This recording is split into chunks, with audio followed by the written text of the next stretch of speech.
Okay, we'll go ahead and get started here. And I want to say welcome to everybody once again. I appreciate you joining us tonight for another of our neighborhood ambassador sessions here. I think we have a special one tonight here with um, and I'll correct the term that I gave to you guys, and you'll see that on the screen with Irene, ignition resistant landscaping here. Um, the First and foremost, I want to thank Becky Zitterich. She's our partner in Colorado State, and we've been leaning on her towards um, the smart vegetation side here as part of the fire adapted landscape, and she was able to make a connection with Irene Shanley, who's with the Colorado State University Extension, and I apologize for the mistake I made earlier here. So I just want to clarify that she's with Colorado State University and Extension from there. She's working out of El Paso County, but different from what I mentioned to you earlier here, or via my email earlier today here. So Irene is an expert in this area, and we are so thrilled to have her. We will provide the attachment that Lisa has in the chat also to folks, and then of course, as with the other sessions, we will record this session and make sure folks have the recording. Just to let folks know, I'm having to download the recordings from previous sessions here.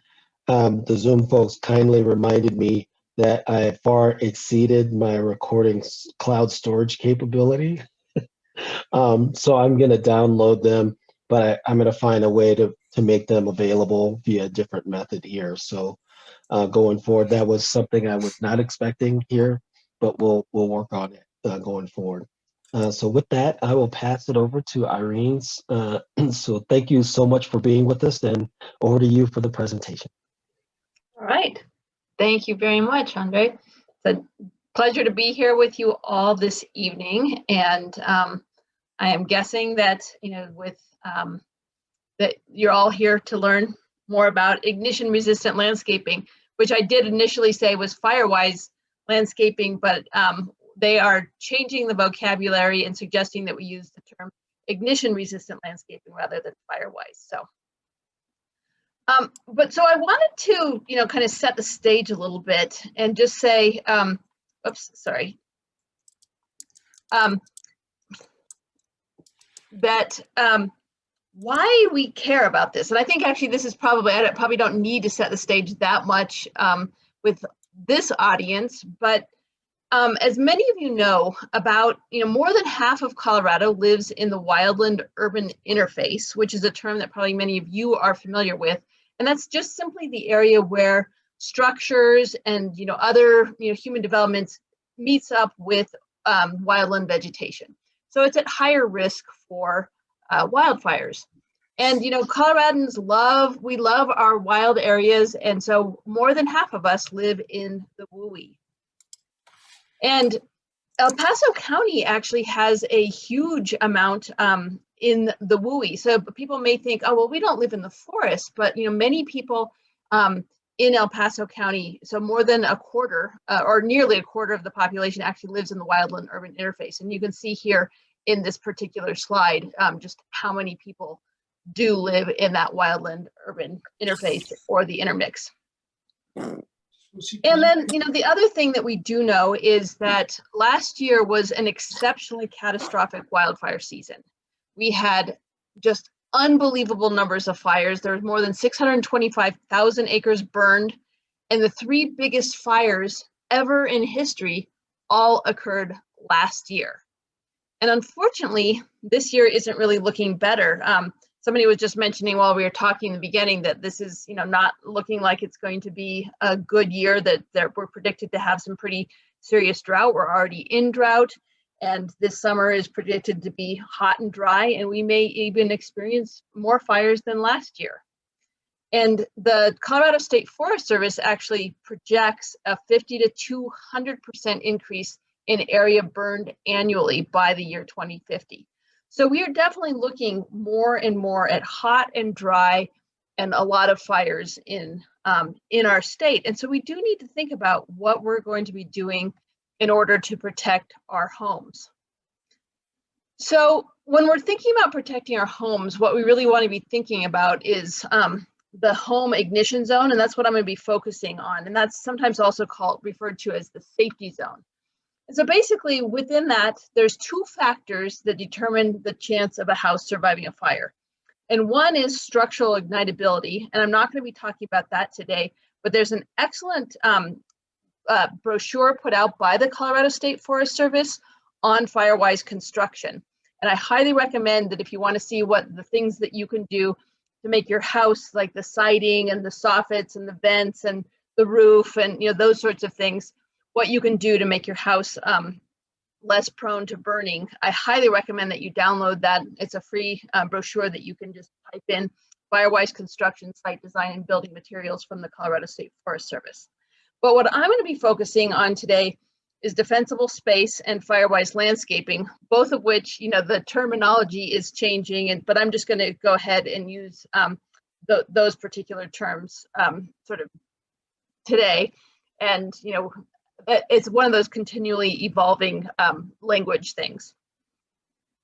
So when you're talking about, reducing the risk around your house, what you want to do is start thinking about right around your house. And so you want to be thinking about, just the various things, that you can do. And one of the reasons that we want to start right around the house is because of ember storms. So embers, most people, when they think about a wildfire, if you've never experienced a wildfire, you think about it sort of being like a flash flood, in that this wall of flames just comes rushing down and it envelops the house, it envelops everything in the flames, and then it moves on. But that's not how fires mostly work. Fires actually, so most of the houses that burn in a fire burn due to embers. And embers can come from a fire a half mile away, they can come from a mile away. Sometimes on a really wind-driven event, they can come from as far as 2 miles away. And these embers fly from the fire and they will ignite the areas right around your house. And so this is why we want to have our house be made of ignition resistant materials. And we want to really be thinking about, some of the specific landscaping.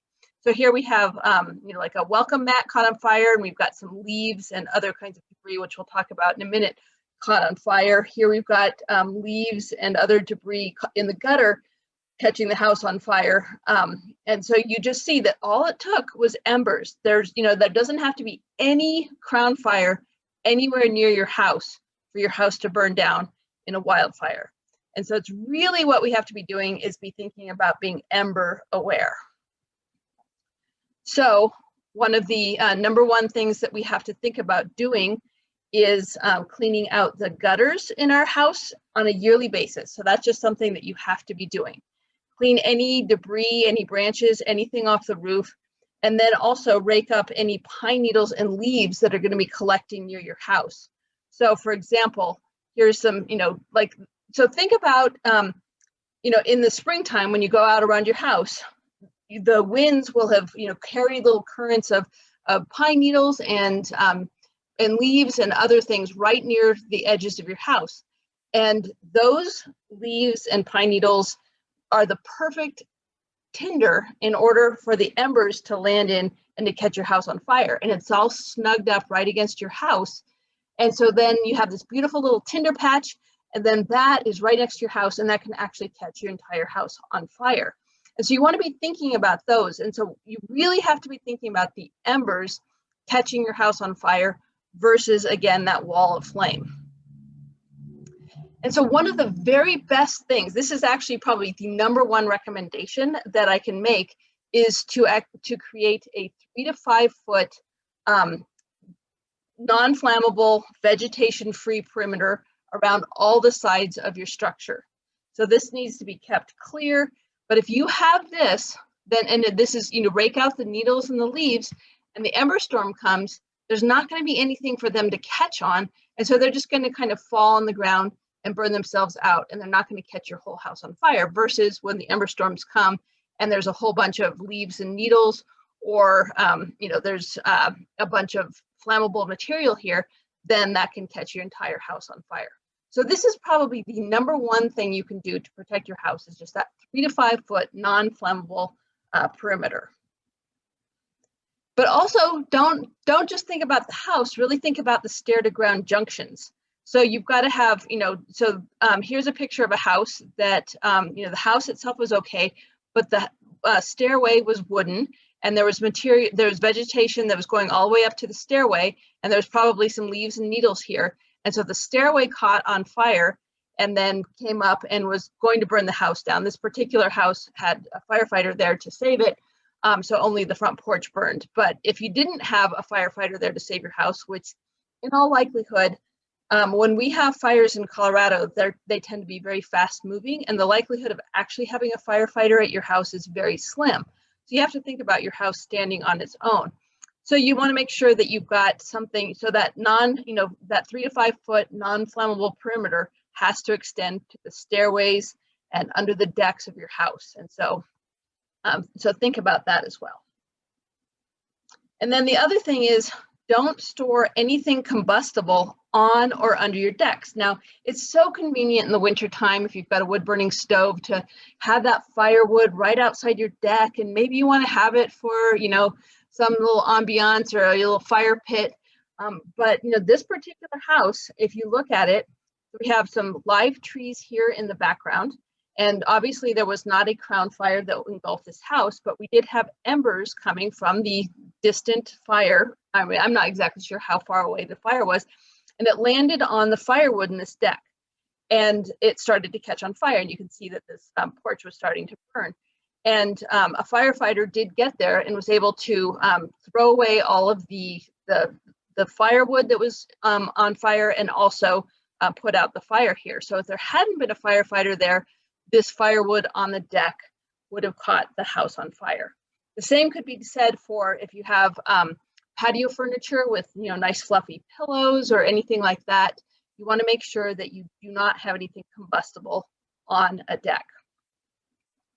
And then also think about your fences, because a wood fence actually acts like a fuse. So here's another house, and we've got some, we have a few burned trees here, but we still have some green trees around here. And what happened here was that the embers landed on the grass fire. The grass landed on the grass, and the grass caught on fire, came up to the fence, caught the fence on fire, and the fence was starting to burn. You can see here in this picture, this part of the fence burned, and it was heading towards the house because of the wooden fence being caught on fire. And so again, a firefighter here was here to save it, opened up the gate of the fence to stop that fuse and allowed the house to not catch on fire. But again, if there hadn't been a firefighter there, this would have just caught on fire, caught the house on fire. And so then, so that wooden fence really is a dangerous thing. A simple remedy for that would be to just put a gate right next to the house. So here we have a gate here, which is not, not where we'd want to have it. You'd want to have a gate that would be extending this entire distance, or at least right here, a metal non-flammable gate, in order to keep the fence from acting like a fuse. So when we're talking about, so now we're going to kind of move out into the areas, the zones of the defensible space. And again, the term defensible space is, used in some areas, and in some areas it's like the zone of risk reduction. But you can call it what you want. What you're doing is you're trying to reduce the risk of your house catching on fire. And so we're mostly going to be talking today in this talk about that zone 1, which extends from your house out to 30 feet. So zone 1 is occurs in, so it's again within 30 feet of all structures. And in zone 1, what you want to be doing is removing all conifers, all gamble oak, and any other shrubs 30 feet away from the house. Now, some places in El Paso County, they actually say you can have 15 feet, but the Colorado State Forest Service standards do say that you should go all the way out to 30 feet. And that would be the safer thing. So I would not go with the minimum requirements. I would go with, sort of the standard, more conservative requirements. If you do live high enough to have some aspen or high moisture shrubs, those can be okay within 15 feet as long as they're not continuous. And another thing is that a lot of people have a lot of resistance to cutting down all of the ponderosas or all of, they have some prized trees that are near their house. And it may be a tree that, blocks the sun when you're sitting out there in the evening, or maybe all the birds come to that tree, or it's a tree that's just so beautiful that you actually kind of built your house around it. And so you can keep some of those prized trees within that 30 feet, but then you have to now act like that's part of your defensible space. And so you kind of isolate it. So make sure that there aren't other trees within 30 feet. So it's kind of got its own little defensible space. And then you also want to make sure that you prune all the branches to at least 10 feet tall, and then remove all ladder fuels, which we'll talk about a little bit more in a minute, underneath it. And then also, if it's relatively close to your house, just make sure that no branches are overhanging the roof or are within about 10 feet of the chimney, because that can keep, what you really wouldn't want to do is have a fire in your stove or in your fireplace, and then have the embers from that fire catch your prize tree on fire, which would not only catch your prize tree on fire, but then also may potentially burn down your house. And so make sure that your prize tree isn't part of the problem. And so I did mention ladder fuels. So ladder fuels are just simply fuels that are, on the ground that can then, so you can get grass catching on some little flammable perennial, which is, gets a little bit bigger shrub and goes up, and then it will catch into the lower branches of a tree, and then the tree will catch on fire. And then if the trees are close together, you get a crown fire, which is much harder to stop. And so what you really don't want to do is have, trees get into a crown fire. You want to keep as much as possible the fuels lower on the ground, because those are easier to deal with from a firefighter's perspective. And so you just want to make sure that you remove all ladder fuels from the base of a tree. And, ground junipers, which many people have, are one of the most extreme versions of ladder fuels, because they're extremely flammable. They have a lot of volatile oils in them, and they are, probably more flammable than even a pine tree or a gamble oak. And so you want to make sure that absolutely you don't have any of the ground junipers anywhere, around, especially a prize tree, but also anywhere in that first 30 feet of your property. Another thing you want to do is to rake up, again, this is within that first 30 feet, is rake up, the pine needles and leaves that are kind of just carpeting the ground, because again, you don't want the embers to be falling on those needles and leaves and then kind of running, because if you had a continuous carpet of dried pine needles, that would act, basically like a grass fire, and it could run all the way up to your house. And so you want to make sure that this is not something that is contributing to any fire, any embers that will land and catch these pine needles and leaves on fire. Any questions?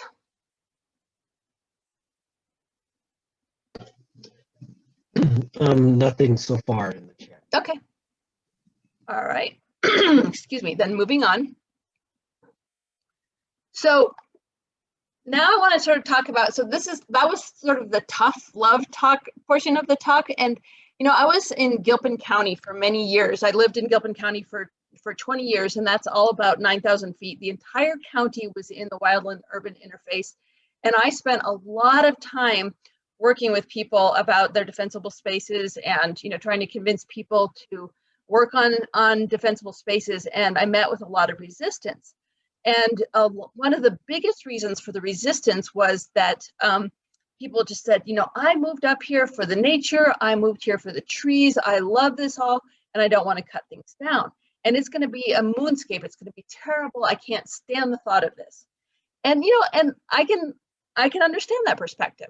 And so in fact, here's a kind of a more extreme case in point. So I found this article in April 2013. It was a Boulder Home and Garden magazine. And it was an article featuring the house of a man who had lost his house twice in fires. So he lost him once in the Black Tiger fire and once in the 2010 4 Mile fire. And so he really built an ignition resistant house, and the house itself is quite attractive. I think. But this is what his landscape looks like. And he says it's devoid of decorative landscaping. And that to me looks like you're living in a perpetual construction zone. It's not the kind of place that most of us want to call home. And it's not the kind of place that makes you just think, yeah, sure, I'll cut down my trees and live in a place like that. That's not how most of us want to live. And I get that.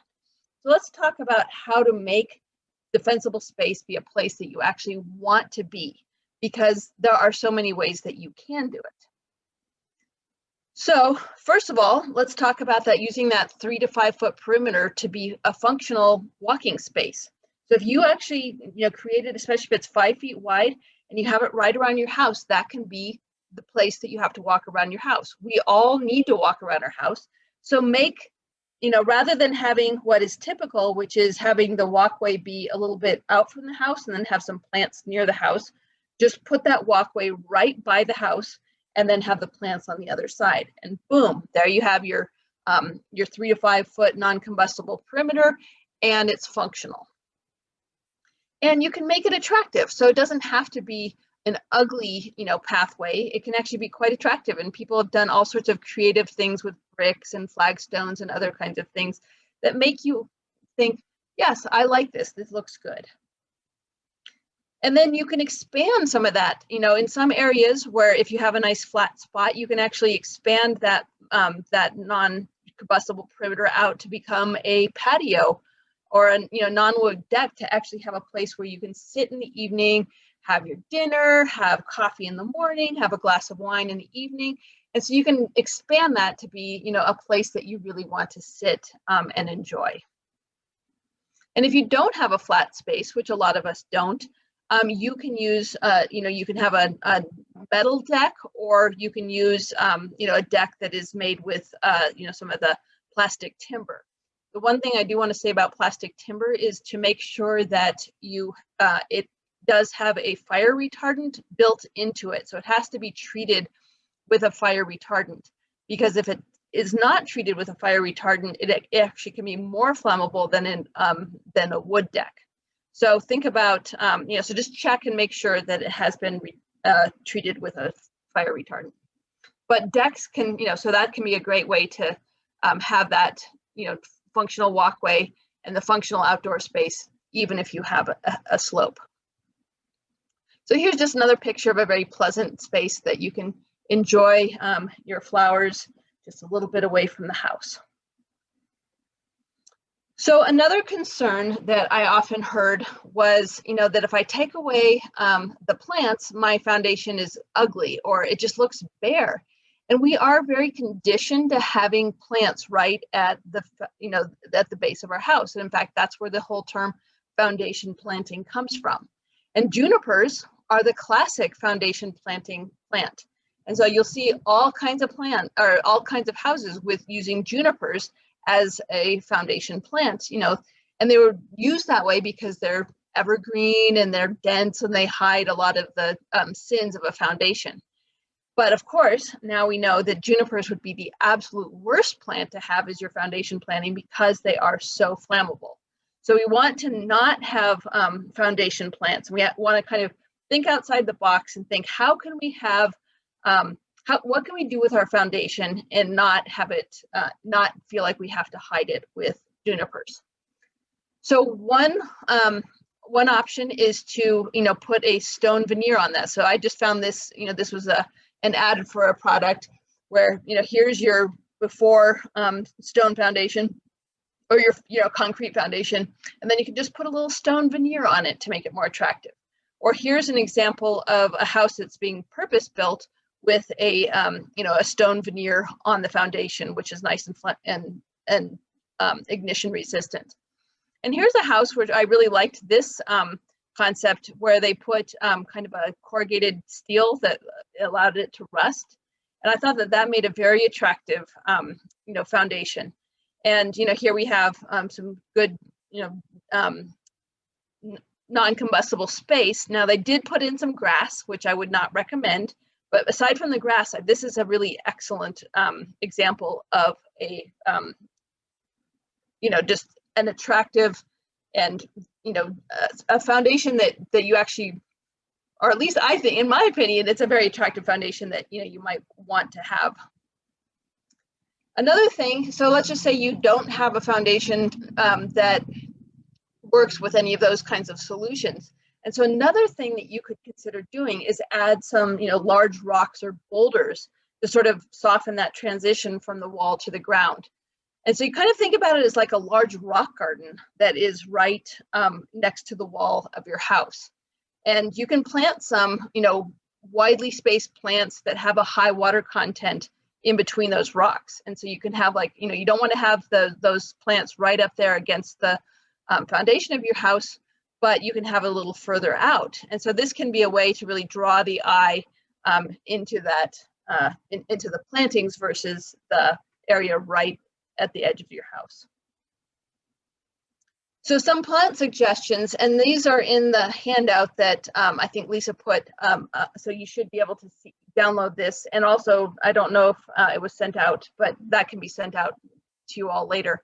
And so I'm just going to kind of blow through a few of these suggestions, but so some ideas that you could put, again, widely spaced in that first 3 to 5 feet.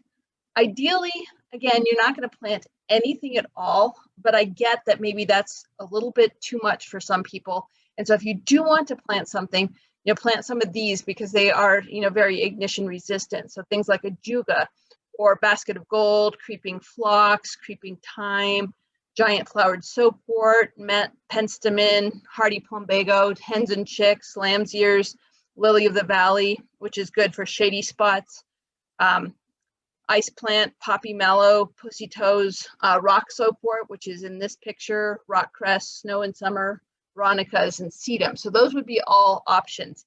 I would not plant as densely as this particular picture. And I only took this, I put this in here because, it's just a nice picture of the rock soapwort. So again, I'd go a little bit back more to what you'd see here, where it's more rocks and fewer plants. Okay, so actually, let me stop here and see if there are any questions. Yes, Irene, we have a few questions, and Okay. maybe you answered some of these already. The first is a request, and it says, please talk about alternatives to bark mulch that are fire resistant but not stone or rocks, and what plants can we grow in the 5-foot home ignition zone, and how can we keep them from having to be watered very much? And in parentheses, she is water-wise. Yeah, so most of these plants here in this, so the mulch question I'll get to in a minute. So I'll hold that question, but then, again, here's some of the ones that you can plant in that first 3 to 5 feet. Most of the ones on this particular list are also very they're water-wise, and so they won't take much in the way of water, but I do have some tips for watering also in just a little bit. And so would you include the plants on that list as ignition resistant native plants? Not all of those particular, so a lot of the ones right, there's only a few in this particular list, this first 3 to 5. I'm going to go a lot more into natives in the second section. So there's only so with that first 3 to 5 feet, again, we're looking for highly short plants that have a lot of moisture content. And we don't have very many native plants that fit that bill. We do have a few in here that are native, including, well, there are some creeping phlox that are native, penstemons, the poppy mallow, also known as wine cups, pussy toes. Those are all native plants that would fit that bill. But I'm going to talk about more native plants for a little bit further out. But the reason that there's a lot of non-native plants in that first 3 to 5 feet is just because Colorado doesn't specialize in very short, we just don't have a lot of sort of ground covery, short, high water content plants. And as I mentioned to you just before we started, when we were talking about native plants, I think you're referencing Colorado, and the person that asked that question is the person from Oregon. So would there be any differences Okay, that yeah, you would and understand for Oregon? yeah, and all I think those. I mean, I'm not as familiar with the native plants from Oregon, but all those the natives, so all these plants I think would work in Oregon, and I think at least, well, to be honest, I'm not sure which ones of these would be native in Oregon, but this list of plants I believe would work in Oregon as well. Sharice, you mentioned that she didn't address the bark mulch issue, but I think you're going to come to that in the Yes, I'm going to latter come. part of the Yep. presentation. Yeah. Yep. There's another question from Craig Stewart here. We have, how high should smaller trees be limbed up without harming the tree? So you don't want to go more than a third of the way up. So, so just be 10 feet or the bottom third, whichever is soonest. So you want to stop, so you'd want to stop no more than a third of the way up, if that makes sense. Okay. Yeah, it does. Thank you. We have another question from Ed, and this relates to your plant list once again. Please state which plants have two qualities. Which ones will grow in sandy soil, and then which ones will stabilize loose soil. So in this, and we're going to go into more plant lists. So this is not the end of the plant list question. So, but in general, things, I would say that pretty much all the plants that I've talked about that are on this slide list right here would grow in fairly sandy soil. And all of them, I mean, pretty much any plant that grows in a sandy soil does help to stabilize the soil. These, because they're ground covers, do help, just so they tend to have, rooting as they go out, they're more mat forming. They tend to do a good job with stabilizing the soil. Okay, thank you. And the request from Becky Zitterich, can you talk about fire resistant and fire tolerant plants and the role they should play, aka blue grandma? I hope I said that word right. So fire resistant plants don't tend to get, they tend not to ignite, just because they have a higher moisture content and they don't have a lot of, and actually, why don't let's talk about that at the very end. I think that might make a little bit more sense, maybe. So if we could circle back, Becky, would you ask that again if I don't remember to circle back to that?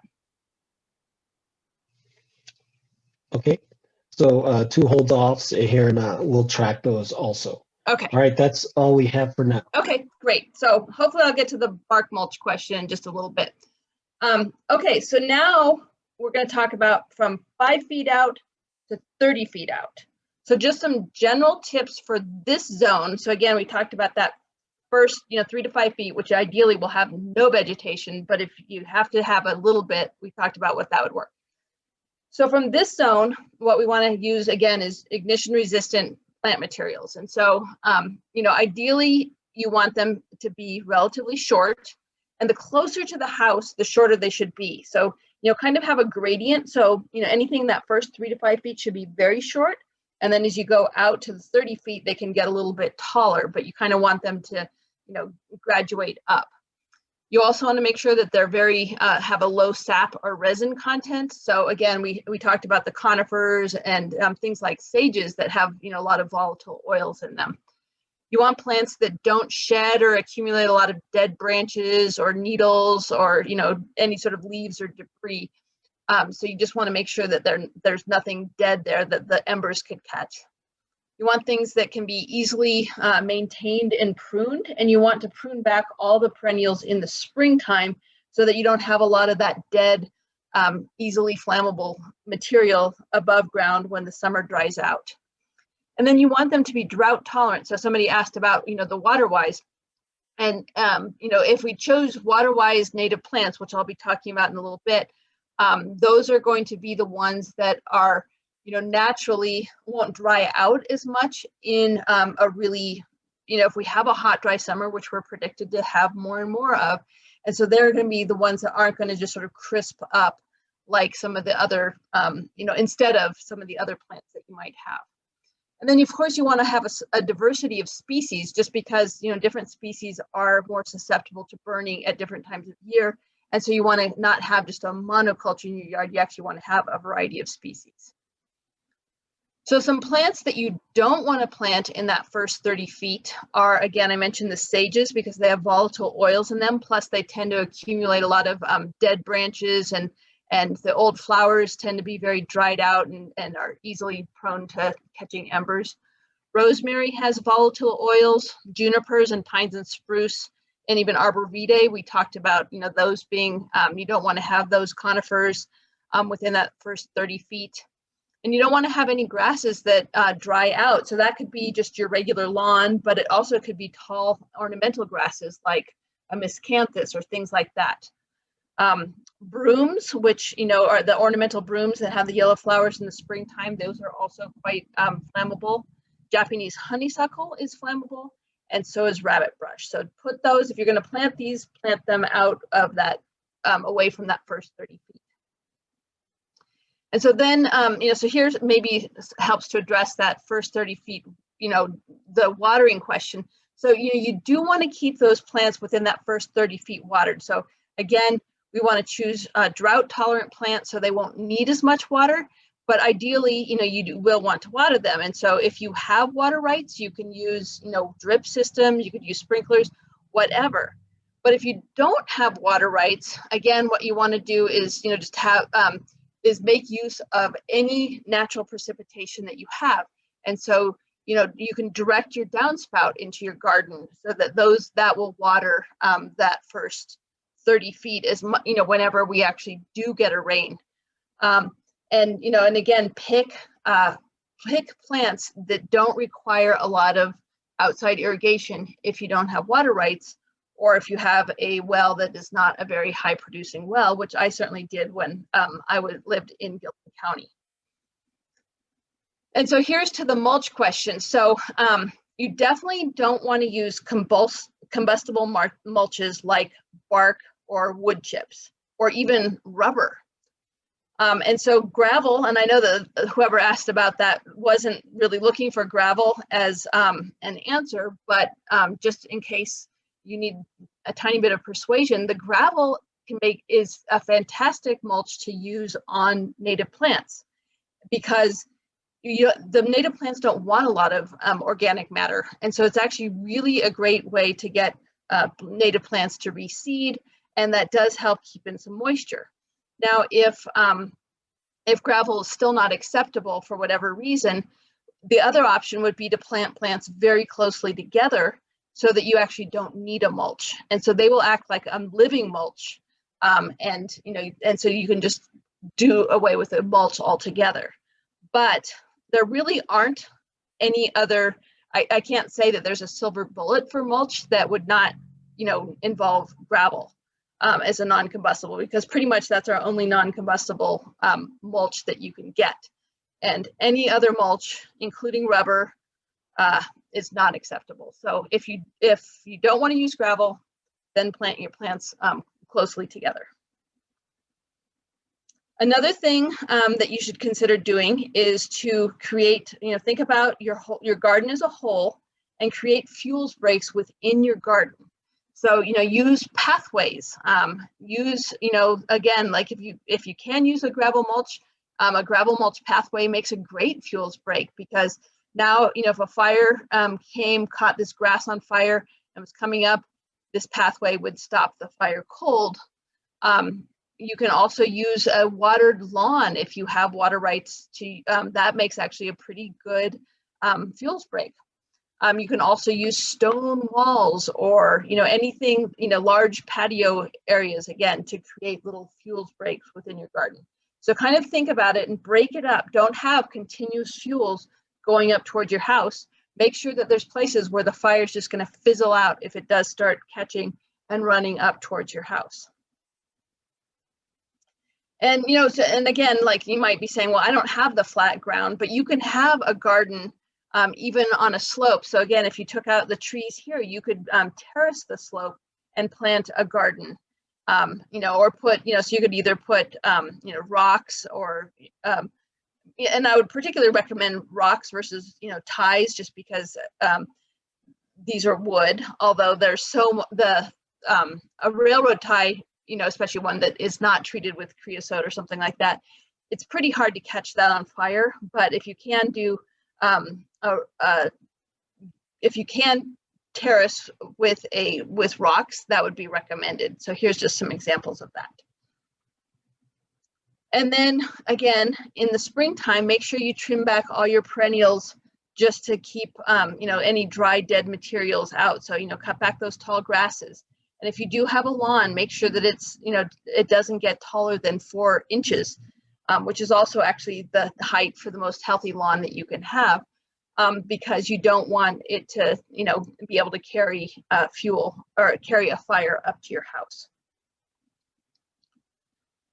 Okay, so let me just stop and check before. So this is going to be a few more plant lists, but I just want to make sure that I address the bark or the mulch and water question adequately. I'll ask Cherise, is that okay with you, or do you have a follow-on question? No, that's fine. I mean, I practice those things, but I have a lot of very resistant people I advise to who are asking me what to do instead of bark mulch. But the other thing that they're also recommending now in some circles, which I disagree with, is the use of fire retardants on the mulch, because from the literature, it leaches out within a few months, and it's also toxic to pollinators and the soil microbiota. Yeah, I also disagree with using a fire retardant on the mulch. And so I would say gravel mulch or living mulch are pretty much, again, and gravel mulch, if used well, it can be very attractive. So maybe getting some pictures of some really beautiful native plant gardens with gravel mulch might help, or just a little bit denser gardens with some pathways in between them to kind of break up the fuels of the plant material. Yeah, I think those are good ideas. The other problem though with the rock mulches is leaf gathering. I mean, the trees and the shrubs are dropping leaves all the time, and when you want to get those leaves off, you're sucking up the gravel, which ruins your equipment. Yeah. Gravel size does make a difference, even though pea gravel can be very attractive. It's not necessarily appropriate where you have leaf litter coming down. Yeah, and I would say that I think some of the, especially in that first 3 to 5 feet from the house, using something that's more easily swept, like flagstone, or you can even do some like beautiful concrete work that could be in that first 3 to 5 feet to really make sure that there's no leaf and needle piles right next to the house. But yeah, and people do sometimes use leaf blowers, which again have their issues, but yeah, so I would say, like, in an ideal world, the first, and again, it's tough to get people to, comply on all respects. But yeah, I think that first 3 to 5 feet is much easier tended if it is a smoother surface. The other thing that I've heard recommended, and I do myself, is I use compost instead of mulch. It doesn't have that much flammable material in it if it's properly composted. That's what we have. I mean, I would say that that's certainly better than a bark mulch, but I would still say that either the gravel mulch or just other plants would be a little bit better. Okay, well, I'm sorry for taking up so much time. That's okay. A huge topic where I'm at, because a lot of people are very concerned about the developed environment. I actually am not in a forested environment, but in a small city environment, Mhm. not being eco-friendly because, and also causing, by putting out all of these non-organic materials, heating up the atmosphere in the city and around towns. So I'm trying to find alternatives that are not harsh on the soil, still allow microorganisms to do their job, pollinator friendly, and fire resistant. And finding that balance is a challenge because some people are saying, I won't even come to listen to you because I don't want our location to look like the house that you described or even similar to that. So I'm trying to make compromise things happen, and that's why I'm bugging you on these points. Yeah, no, that's fine. And again, I would say in that case, probably, just planting denser plants and then putting some, fuels breaks with pathways in between might be the, because that, and I'll be going into some of the drought tolerant native perennials that also provide, habitat for pollinators in, that's my next little bit. So I think that there is a way to sell it. And I would say that if they are concerned about the heat islands, yeah, then the more plants, and then you just break it up with some pathways. Okay, thank you.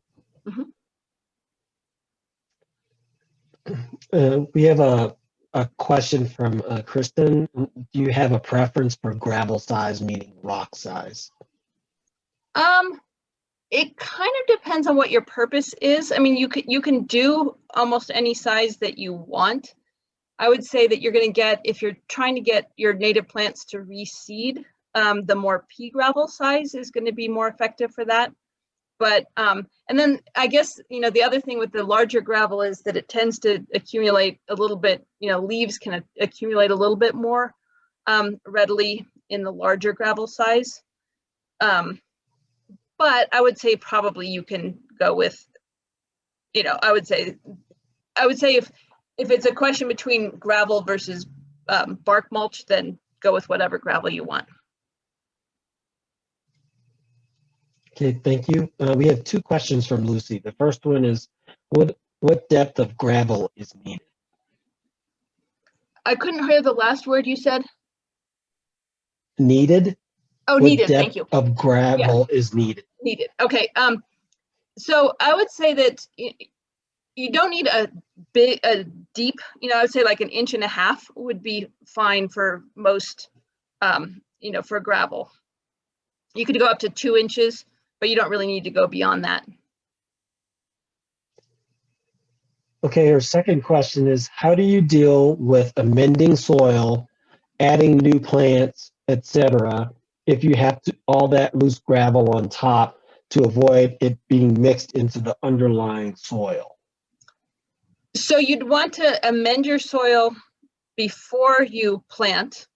So if you have, so if you, I mean, depending on whether you're starting over with a new bed or not, amend your soil. The other thing though about native plants is a lot of times you don't need to amend soils because they're used to our very lean Colorado soils. And so unless you're dealing with a kind of new development where the soils have been scraped off or just really poor compacted soils, you may not need to amend soils if you are kind of sticking with native plants. And even some of the other xeric plants are, pretty good about, not needing a lot of soil amendment.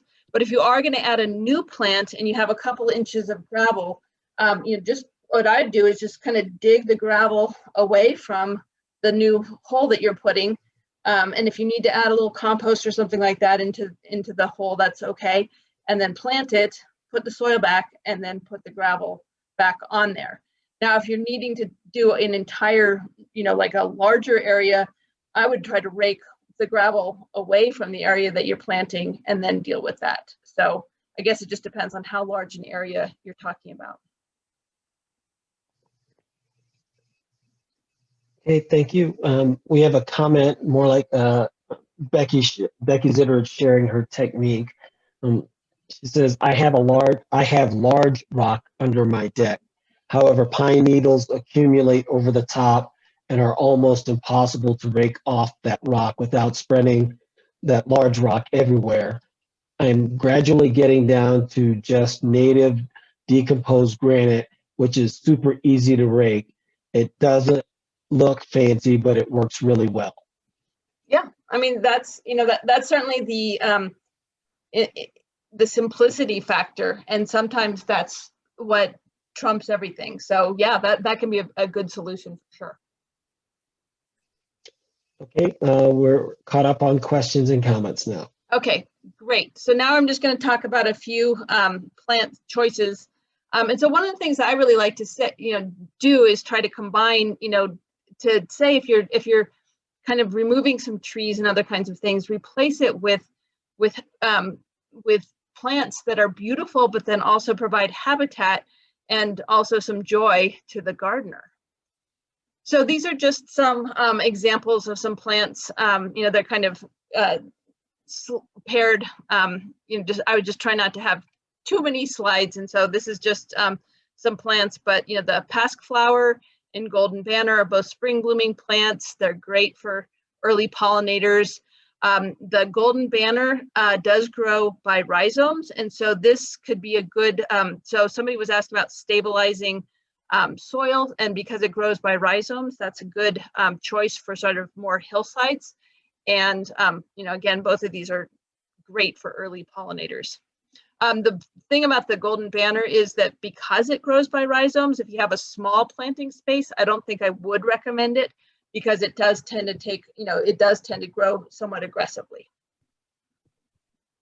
Penstemons are very good for fire resistance, and these two here, the orchid or sidebells penstemon and the blue mist penstemon, bloom early in the springtime. Very good for early solitary and bumblebees. And then later in the season, we have Rocky Mountain penstemon and scarlet bugler penstemon. The Rocky Mountain penstemon is great for both bumblebees and for hummingbirds. And the scarlet bugler penstemon is actually one of the best hummingbird plants that I know. Sulfur flower and prairie smoke are both, like a little bit taller. They're still sort of lower growing plants, but they're a little bit taller. The sulfur flower has beautiful yellow flowers in the springtime or early summer, and it's a host plant for a lot of different kinds of butterflies, and also will attract a variety of pollinators to the flowers. And then the prairie smoke will grow in a part shade situation, or it can also, it'll probably be happiest in a part shade situation, and it attracts bumblebees to the sort of those smoky pink flowers. They can kind of get right up in there, and they're entertaining to watch as they pollinate. Silver lupin is a little bit more drought tolerant than some of the other lupins, like the Russell hybrids, and it's great for a variety of different kinds of bees and butterflies. And then yarrow is another rhizomatously growing plant. It's deer resistant, so this will help to stabilize soils. It will grow in very sandy, decomposed granite type soils. Has small flowers, so it'll attract a lot of smaller pollinators, but also butterflies and bees. Bee balm, as you might guess, it does attract bees, but it also will attract butterflies and hummingbirds. And it is deer resistant because it's pretty strongly flavored and smelling, and it's a beautiful flower in the middle of the summer.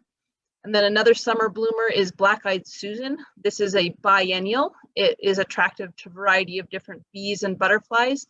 And then later in the season, the seed heads are very, very attractive to finches. And so it provides several seasons of habitat. Harebells are a very widely adaptable plant. They can go all the way up to timberline, but then come down to lower elevations as well. They look really great in the garden, attract small bees.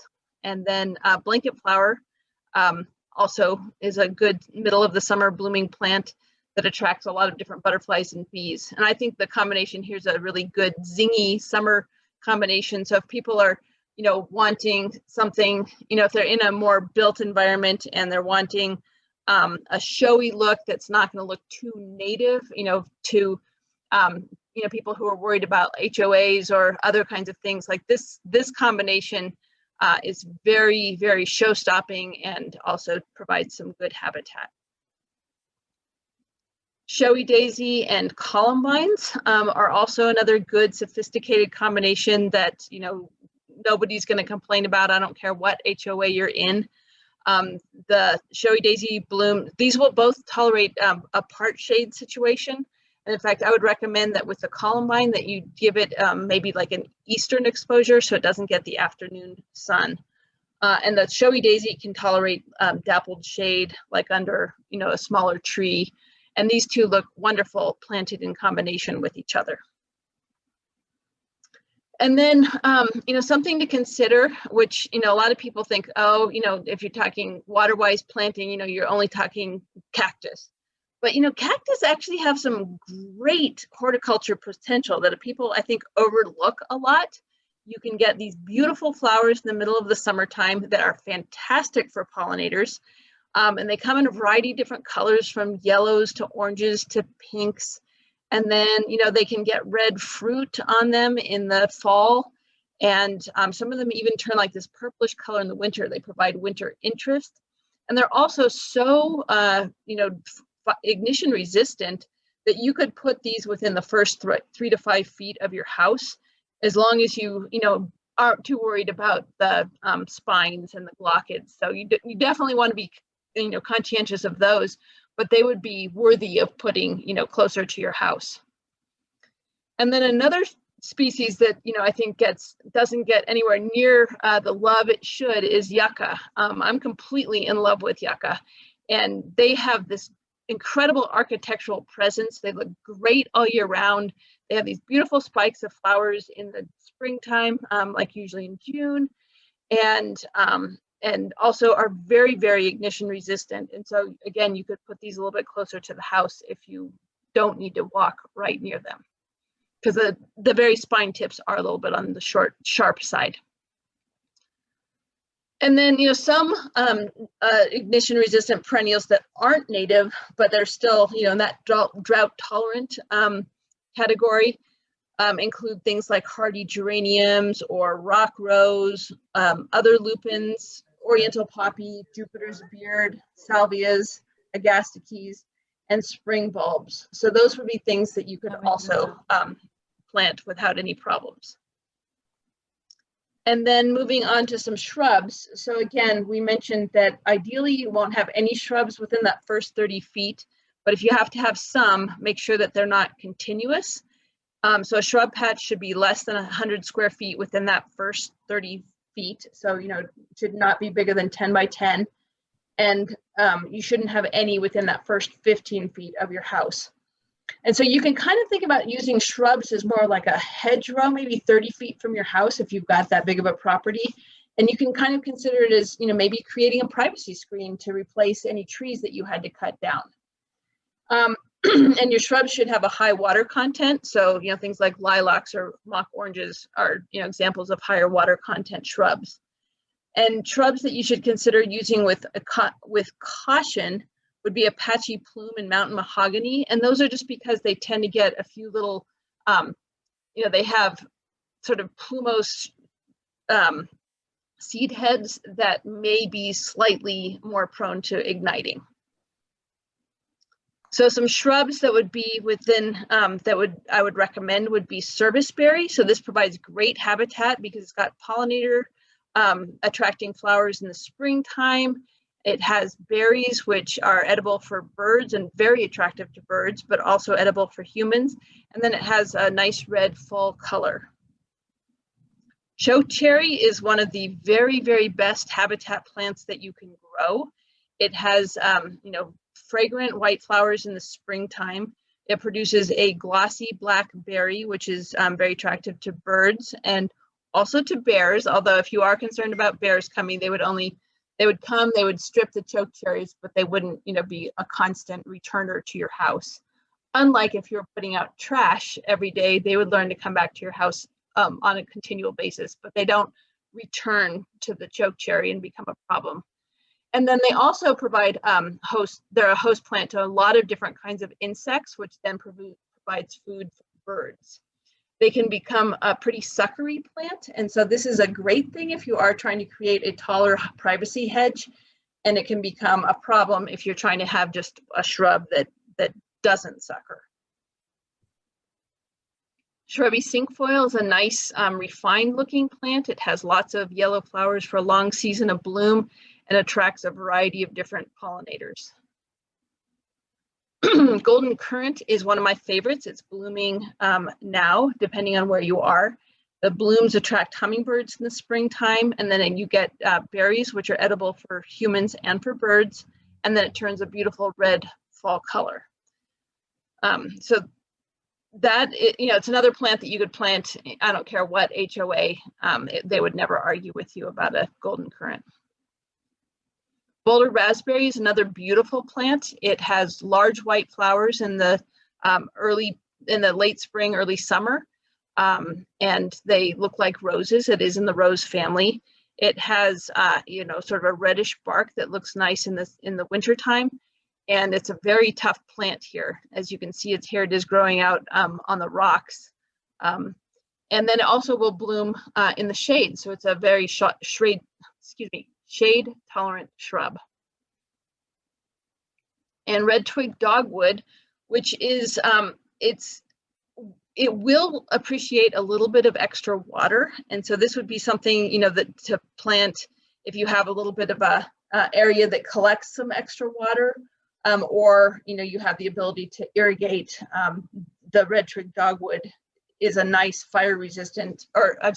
ignition resistant shrub, has white flowers in the spring, produces white berries that are attractive to birds. And then of course it has the beautiful red color, which, is the classic winter interest plant.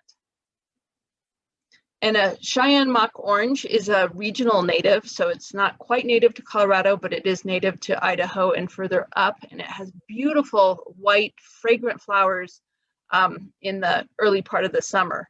And it's, just a fantastic shrub. This one I had, this was growing at my house, but I had it outside of my office when I was up in Gilpin County. Whenever it was in bloom, people would come in and be like, what is that shrub? I have to have it, because it was just so delightfully fragrant.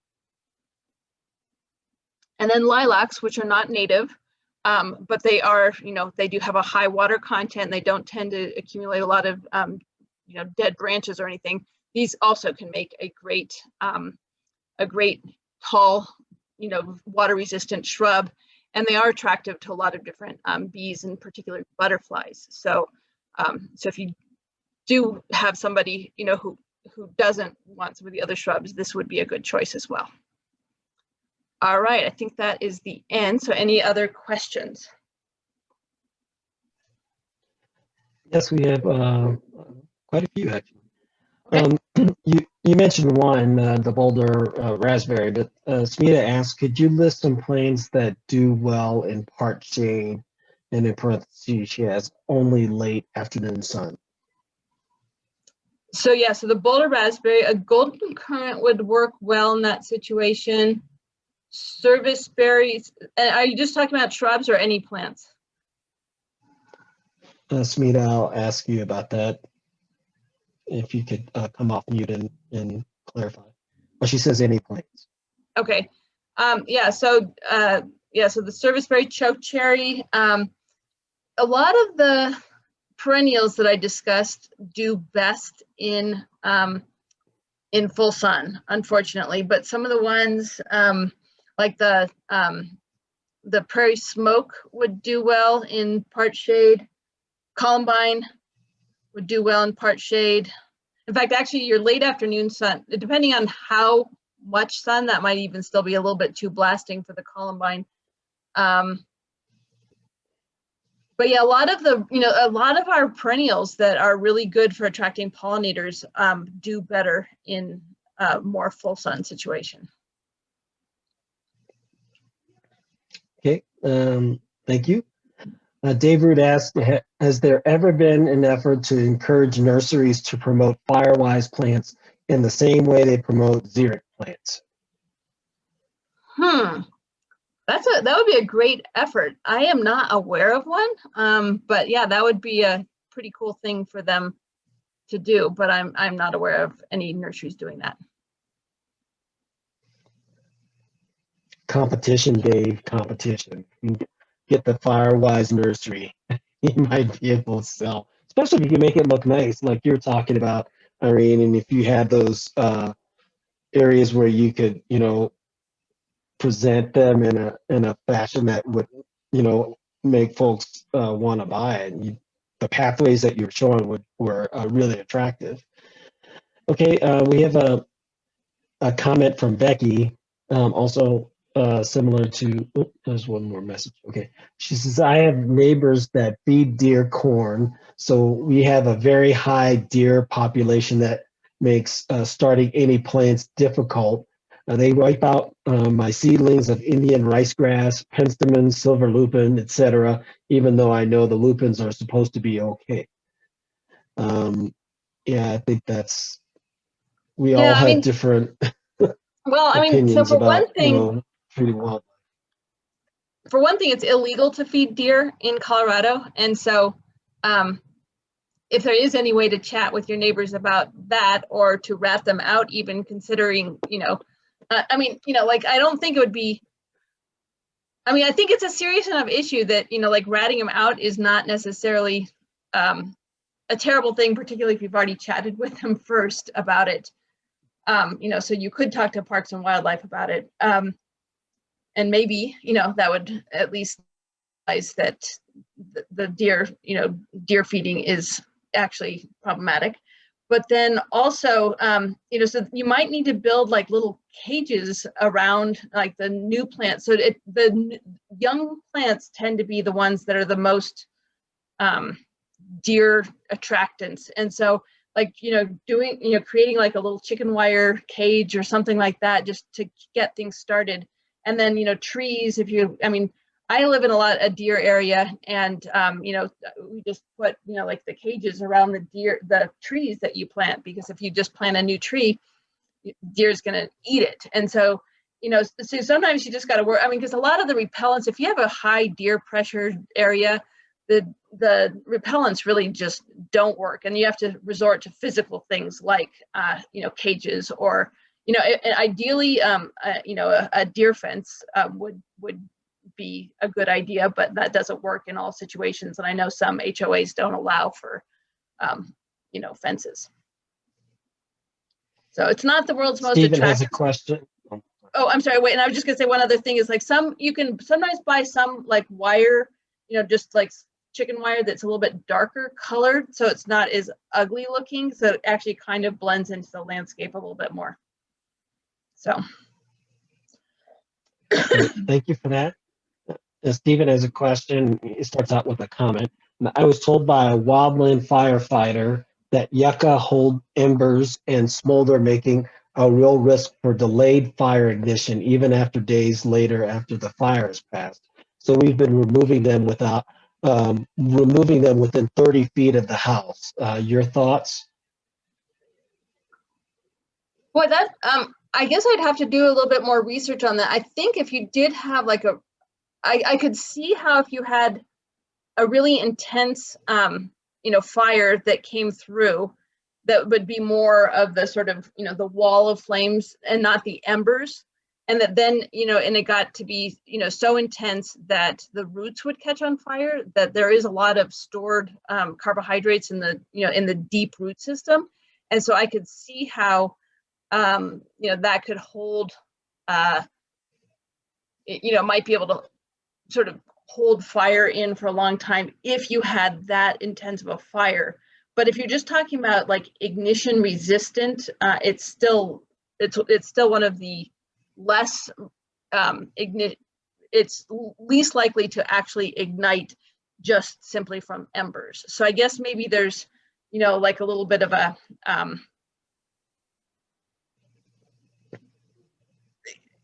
I guess it depends on how, like if you did get to the fire that would be really intensely hot, there could be some potential for that. So I think I think it'd be fine to remove them within 30 feet of the house. I think you could also, just keep them a little bit further out. simply because they're not a plant that's, going to promote a lot of spread. But I guess I'd have to do a little bit more research on that, because because everything that I was reading was, was really promoting it as a very ignition resistant plant. But I could see once it got started that it could hold. So anyway, I'm repeating myself, sorry. Hey, Andre. Oh, that's okay. Yeah, this Dave. is Dave, but I have never heard of yucca being a fire hazard. I've never heard of them catching embers. That may be something new, but it strikes me as unlikely. And that's certainly all the research that I had done. But I think we've seen or heard of situations where a material, either living or a building material that was resistant, the fire was so hot that it exceeded any kind of protective parameters with it. So you give me a scenario, I can find a way to basically overcome it. So like we've all been talking about all along, we're talking about risk reduction, and so this gives you a better option than others. And I think that's what Irene is trying to get over to us. There are no or very few perfect solutions, to it. And I think we've heard Cherise talk about the difficulty in the perception of the folks that live there. Plus, you're dealing with your environment and what it's like there too. So, yeah. So I would just frame it in risk reduction terms. You're trying to have the best, most beautiful appearing landscape and have the materials that reduce that risk to your home and your area. Okay, we have another question from Ed. How tall does chokecherry grow? so that will depend on a couple factors. One is just the genetics of the chokecherry, and another is the soil and the moisture. So if you have, so it can go anywhere from about 8 to close to 20 feet, depending on, so in deeper soils with a little bit more organic matter and a little bit more moisture, it can get up to about 20 feet tall. But I would say in a drier area, it's much more likely to be, 7 or 8 feet tall. Okay, thank you. And Becky was kind enough to remind us back to the fire tolerant versus fire resistant. And then, the relationship blue grama, or I hope I said that right. Yeah. Okay. Yeah. Thanks. I forgot about that one. So anyway, so fire resistant just means it's going to resist actually catching on fire. So a fire tolerant plant though a fire can kind of sweep through, and if it's not one of those super high intensity fires, they can come back fairly quickly. So and so things like gamble oak or aspen, or there's a lot of plants that actually can come back fairly quickly after a fire. I don't have a specific example about blue grama, but if you have something that you wanted to share about the blue grama, then please do. But there are a lot of plants that can very quickly return after a fire, and that's just a fire resistant plant. And so gamble oak is not. I mean, I know that we're trying to reduce the amount of gamble oak right around our house, but it actually is a very has evolved with fires, and so a lot of the plants that are fire resistant have evolved with fire. A ponderosa pine is another really good example of both a fire resistant plant, but then also fire tolerant, in that it, sometimes they'll either come back or resprout in the face of a fire. And a lodgepole pine, which most people are too low in elevation, they're a plant that actually wants to have a fire after a while, because the pine cones will actually only release with the intense heat of a fire. So. Okay, thank you. Ed has a question. Can flowers like columbine be planted at the base of trees like aspen? Yeah, I mean, so columbines will actually do very well mixed with aspen. So you absolutely could plant a columbine at the base of an aspen. And again, you want to have even your aspen at least 15 feet away from your house. Okay, thank you. Smita has a follow-on comment about the nurseries, and she's going to ask her nursery to sell more of the, I think how Dave put it, let's see, the Firewise plants. And I think that comes with many of our areas, and good suggestion for all of us to talk to our nurseries, because they definitely respond to people who are buying those types of plants. So you have to encourage folks to go out there and get it. And sessions like these help educate folks about that. There are very lot of attractive plants in the list that and pictures that you showed. So I think it's just more of a, we're used to being fed a certain, certain lists of plants to use, and people go to them commonly. So it's good to have that. And yeah, I guess Dave was put an exclamation mark on Smita's comment. We all should work on that, and rather to identify and promote safe ignition safe plants with Smita. Lisa has a comment. You could take your list, take the list from Irene to your local nursery and ask them to show you where those are and why. Oh, that's a great suggestion, Lisa. And maybe, maybe they could even group them together and have, how they have like shade plants, pollinator plants. Sometimes, they could have like a little ignition resistant plant grouping for people. Who knows? Maybe they would do it. And you tell them it's like the concept of having the gluten-free aisle at your supermarket. Okay, let's see. Lisa has another follow-on comment too. There's a much longer list than Irene's. Don't get overwhelmed, but it gives heights and watering needs, etc. Matthew, speaking of HOAs, I believe that HOAs and POAs, property owner associations, are prohibited by Colorado state law from restricting water saving and xeric landscaping. So if the HOA hassles you, I would imagine that your water saving and conveniently ignition resistant landscaping is protected. Interesting. And then let's see, comment from Craig. Privacy is a concern in getting people to take out ponderosa pines. Any trees or shrubs recommended for privacy as a replacement? Oh, that's the question. Do you have any trees or shrubs recommended for privacy as a replacement? I mean, I would say that the majority of the shrubs that I talked about, they maybe don't get as tall as the trees. Colorado doesn't do, we don't have a lot of deciduous trees. And so then, we tend to specialize in conifers, which are obviously not, what we want to have replacing the conifers you just took down. And so there just aren't so many good water-wise, trees, like deciduous trees that do well in Colorado. But some service berries can get pretty tall, particularly again if they're given a little extra water and some extra soil. The chokecherries again can get quite tall if again with that extra water.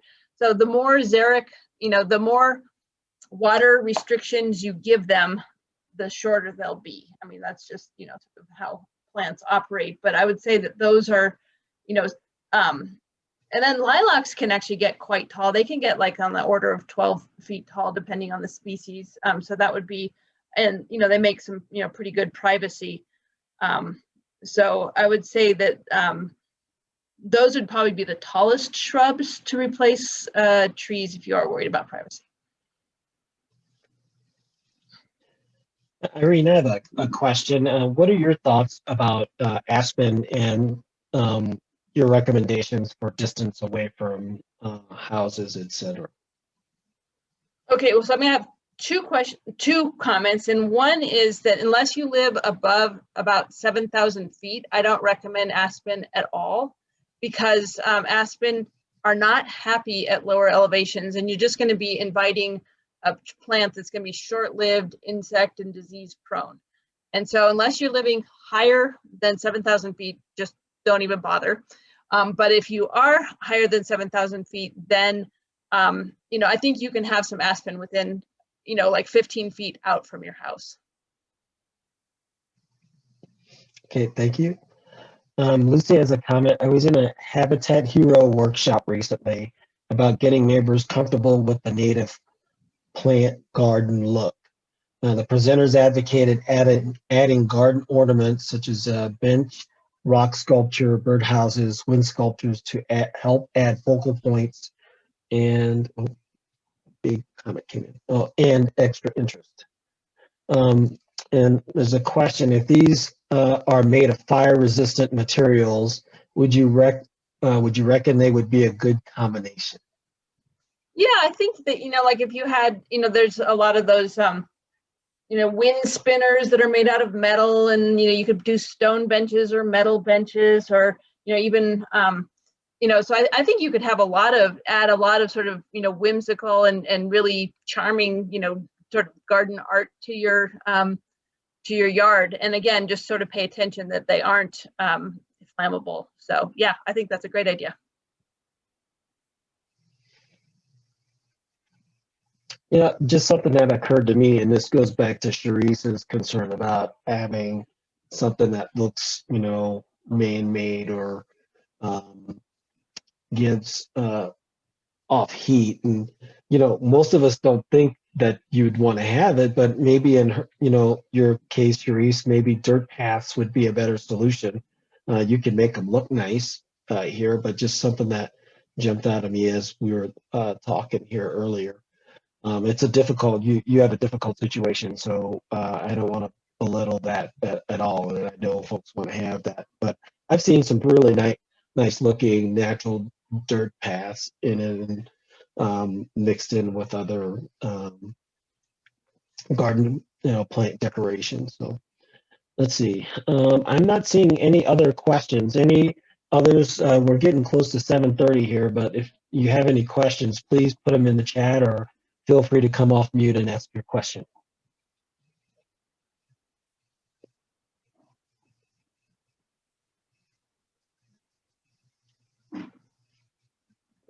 Okay. We had lots of great questions here, and a lot of the controversial aspects are brought in. The privacy screening. Here, I hear that a lot. So in my neighborhood, especially, not wanting to have the moonscape piece here, and I think you've given us some great solutions for all of that. What I would recommend to folks is, have a little resourcefulness as you're going through this list and talking about some of these options here, so that there are folks that you may want to bring in, maybe a landscape designer to bring in and incorporate some of Irene's recommendations in with what would work in their particular property area here too. So there's a lot of different solutions to there. You just have to be a little bit more imaginative and patient, versus feeling like you got to make a quick solution. Looks like we have one more comment from Ed. So we took leftover man-made siding stone and embedded them in the sand for a path that matched siding. Okay, so there are a lot of solutions out there. You just have to be willing to see if it works for you personally, and also if it works within your neighborhood there. But a lot of different concerns here, and we're looking to start sharing some of these ideas. This is a great session, Irene. I really, really appreciate you sharing this information with us here. So we'll definitely post the video here for those of us who were not able to attend. Irene, if I could speak with you offline, if we could work to get the slides for everyone here. Those always seem to be helpful. And then the handout, we'll make sure everyone gets the handout.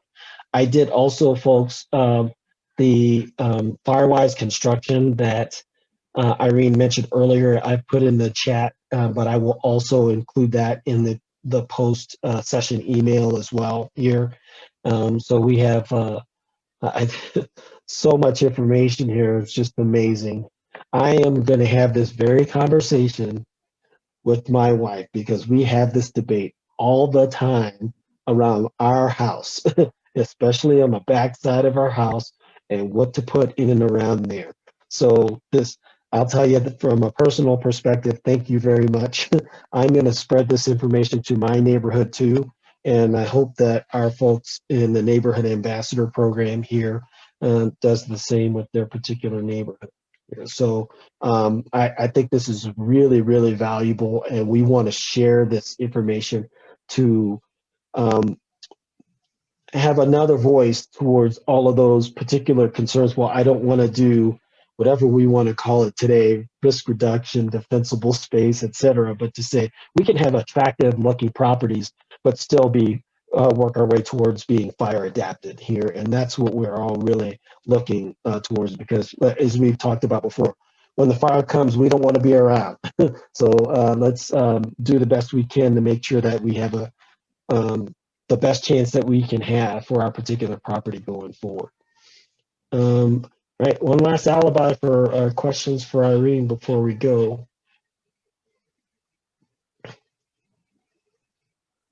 Nope, looks like we don't have any more. Any final comments from you, Irene, before we go? No, so just I hope this was helpful. Thank you for having me, and yeah, so just I know, I mean, I lived in an area where we were constantly worried about fires, previously, and I definitely feel that. So I think that just keep working at it, and and yeah, I think that's about it. Well, just to let you know, your impact is with just this group alone has a far-reaching effect. We have people here from not just El Paso County and the Monument area and up in Woodland Park, but we have folks in Douglas County, Lyons, Bailey, Colorado, and we told you about the folks that are outside the state. So this has a great potential to reach a lot of folks around, and we're going to do our best to try to make the information available to whomever would like it. So we get the word out, and then start to work on those preconceived notions here with education. So I want to say thank you once again here. Lisa, do you have any thoughts or comments before we go? Thank you so much for Becky for helping us find Irene, and Irene for coming to explain to us, because this has been the big gap in our knowledge, that's for sure. So thanks. Yep. Becky, any comments from you? She was having some disasters Right, at her I think we house, might so have she might dropped be off. off fixing them. Yeah, and Dave Root, any questions or comments from you? Oh, nothing terribly profound, but just to thank Irene for her presentation.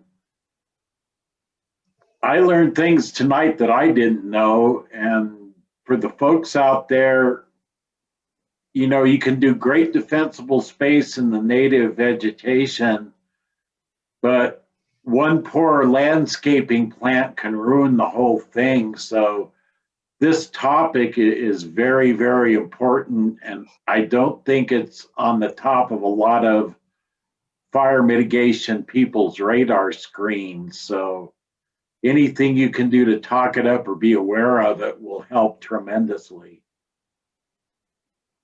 And Matthew had a Awesome. comment. Did you see that? He said, many privacy concerns can be addressed by identifying sight lines. Find out what sight line must be addressed, like the living room or bedroom facing a neighbor's home, and place the selected plants and fuels in the sight line. That helps folks identify which islands of fuel to keep.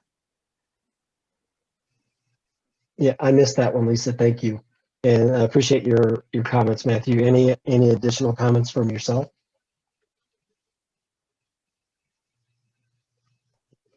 No, I thought it was an excellent talk, and Okay. I learned a lot. Thank you very much. All right. Awesome. All right, folks. Well, thanks a lot. I appreciate you all be on board here. Next week, we're going to talk personal and neighborhood preparedness, and we hope you can be on board for that. And we definitely want to encourage you to continue working and doing your homework. I am receiving your emails here and processing them, and I'm really encouraged by what I'm seeing in the emails from folks here. Lisa, I'll get with you here soon to talk about that. But folks, you're doing fantastic. You're starting to set up your meetings with inside your neighborhoods, etc. Just want to point out one thing. We have David. I apologize if I mispronounce his name, but Larrivee, is that right, Lisa? Oh, Um, Larrabee. He's Larrivee, thank you. He is with Team Rubicon, and his group went out and helped an elderly veteran. So they basically did the stuff that we were talking about, gathering a group of folks together, helping out that person who couldn't help himself, and help reduce his fire risk here. And so it was on the news here locally. I saw it this morning. I'm like, oh, that's so cool here. And yeah, a bunch of folks doing chainsaw work and getting rid of slash. It was awesome here. So as we go along, encourage you folks to continue thinking about those efforts here and working with each other.